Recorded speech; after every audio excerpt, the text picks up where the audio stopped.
د صداقت په انتها کې یمه ګنې ماران او یاران ښه پیژنم. زه یې په خپل ښه سړیتوب کې کړولی یمه د ځینې خلکو احترام راته اوس کفر ښکاري چې قدم مې د ځواني په درشل کېښود بس شروع مې د غمونو سلسلې شوې. په داسې ژوند باندې دې اور پورې شي چې زړه دې وي او د زړه سر دې نه وي. چاته مې لاس چاته مې زړه ورکړی، چا راته لاس چا راته زړه مات کړی. زه څه ساده وم د بازار په دستور نه پوهېدم، ته څه بلاوې دم په دم دې بدلولې سترګې. زما د ویښو شپو احساس به درته هله وشي کله چې ته په چا مین شې او تپوس دې نه کوي. سبا ورځم د یار د کور په دروازه لیکمه د کلي خلکو بې وفا جانان مې دلته اوسي.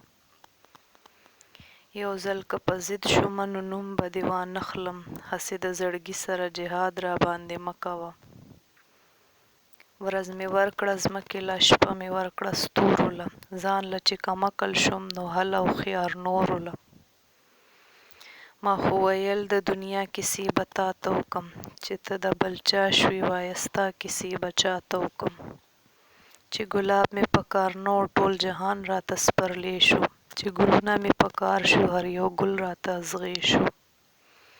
د ثواب په نیت مې مه وژنه ظالمه، داسې وایه چې پښتون یې خوښ مې نه یې. کله کله کړم سوچونه او حیران شم چې د ستړي ژوند منزل به آخر څه وي. یوازې ته یې چې کوې را باندې کبر یاره، زما ښایست باندې شاعران هم غزلونه لیکي. په نیمه شپه مرور لاړې دغه زیاتي به دې تر عمره یادوم. خاندي هم زما دپاره جاړي هم، وژني مې هم ماله دعا غواړي هم. څه نرۍ نرۍ ورېږي لکه غم چې راورېږي، څه مې زړه خفه خفه دی، څه جانان راته یادېږي. خدای به مې زړه له تا نه تور کړي، په دعاګانو به مې غواړي نه به یمه.